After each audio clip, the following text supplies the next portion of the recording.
tatta dhim tatakita dhim tadim tattam.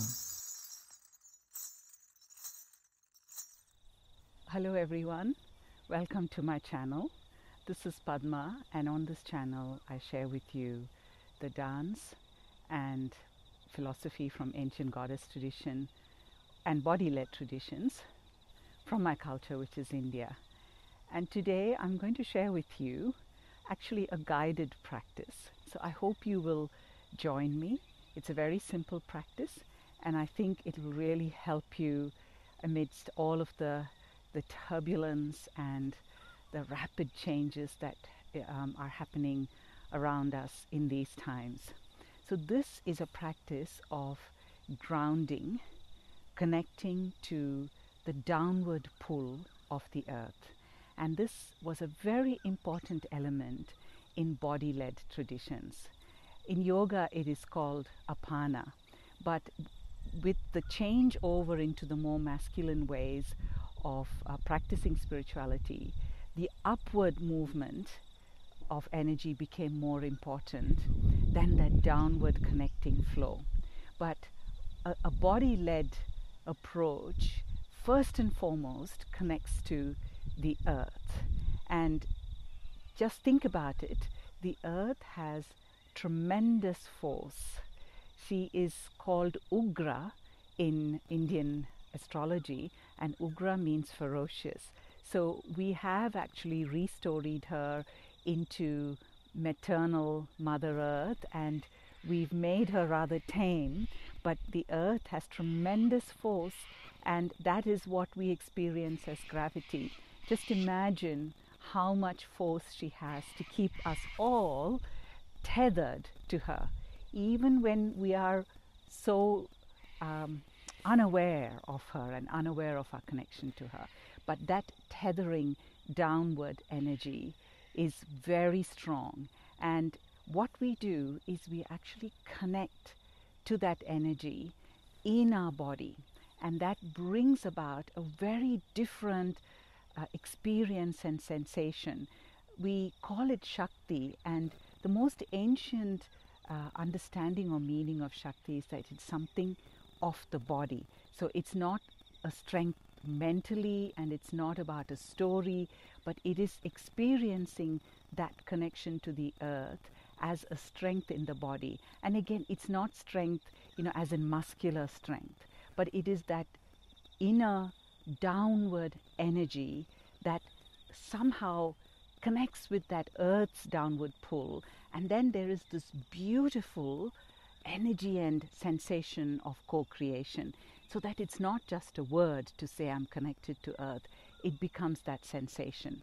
So here we are, words always fail body-led traditions, so please join me in this practice. I'm starting on the ground. Now if you find this difficult, you can wait until I come up, but starting on the ground here. So I'm sitting as closely as you can to this position. You don't have to do this exactly, but I've got my feet together and as open as you can be, or you can find variations of this position. The important thing is to really feel your weight through the sitting bones. It's like you've got roots going from your sitting bones into the ground. So you really want to root this upper body. You want to feel that connection, not just through the feet as we stand up, but we want to really establish this connection of that upper, all your chakras, the upper body, feeling that connection through the sitting bones, but you're not crumbling into it. So this is not a passive weight, it's very active. So you hold yourself, also stretching up. The chest is open and raised, and the chin is down, the back of your neck is long. And when you do that, this feeling, it's also the center of your body. So it's not just at the back of your body. So it's like that area just below your abdomen, your groin, really feeling that dropping down and being pulled into the ground. Now from here, I'm moving into a squat. Now again, if the squat is difficult, you can just wait until I come up completely. But also in the squat, you really want to feel that pull